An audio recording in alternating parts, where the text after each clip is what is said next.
Olá, pessoal.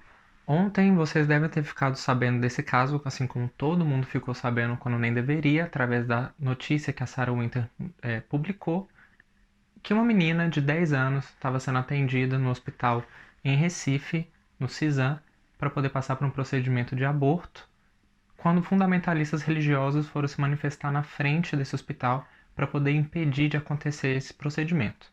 Enquanto teve gente que decidiu se manifestar contra a atitude desse profissional que decidiu fazer o aborto legal, que é algo que é o direito dessa criança nessa situação, e decidiu se manifestar sendo pró-vida, sem pensar na vida dessa menina, eu tenho a função de trazer informação e levantar pontos importantes a serem discutidos, além, claro, de me posicionar contra esse movimento fundamentalista e conservador que existe no nosso país e que está levando a gente a não raciocinar as coisas de forma correta.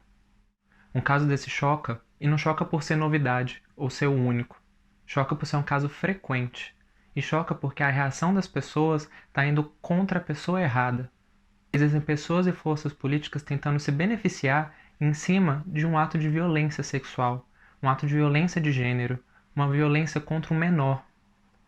E não existe humanidade em pessoas que decidam usar esse episódio, usar esse momento para poder se beneficiar de forma política. Dito isso, e passado a revolta com essa situação, o que a gente pode aprender sobre esse tema?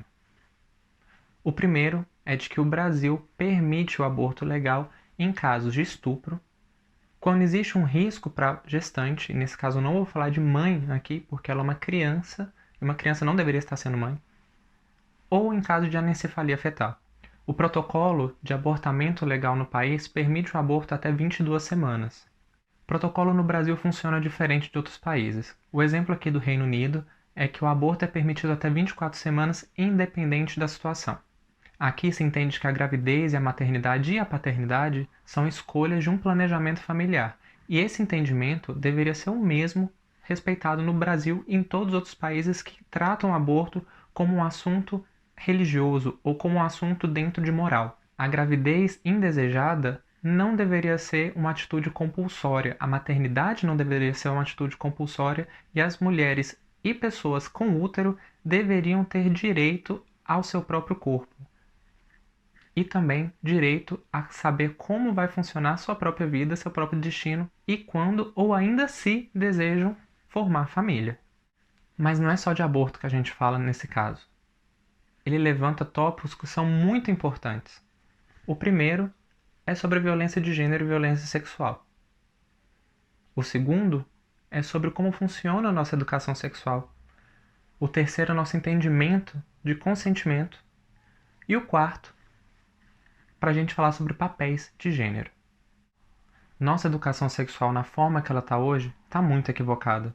A gente tem que discutir consentimento. A capacidade de uma criança de consentir não existe. Uma criança não deveria estar iniciando uma atividade sexual e muito menos uma atividade sexual forçada por um membro da família abusando de um poder de autoridade. A gente tem que discutir papéis de gênero.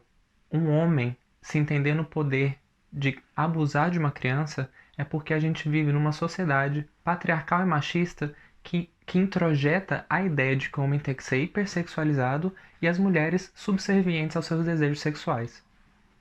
Inclusive a ideia de que uma criança tenha funções e atitudes eróticas. A gente precisa rever nossos conceitos de sexualidade humana quando, num caso desses, nossa atenção está voltada para a vítima, a ponto de culpabilizar ela pelo estupro que ela sofreu e pela gestação fruto desse estupro. A cultura de estupro no Brasil é uma realidade, e essas são provas que a gente tem que repensar nossa abordagem sobre o tema. O ato sexual só é saudável quando existe consentimento.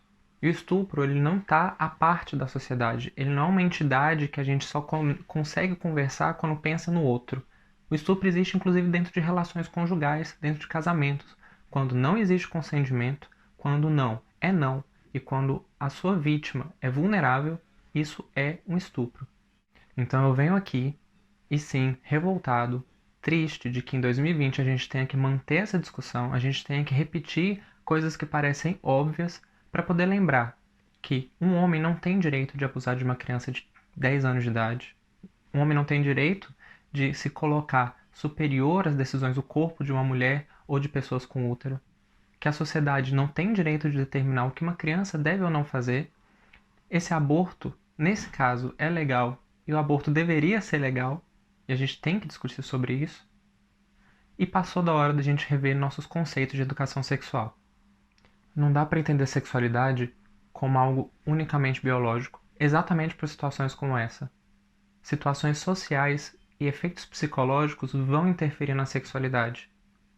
Eu entendo a minha responsabilidade enquanto profissional, enquanto ativista de direitos humanos, enquanto ser humano, de me colocar contra movimentos fundamentalistas que querem limitar nosso debate. Obrigado.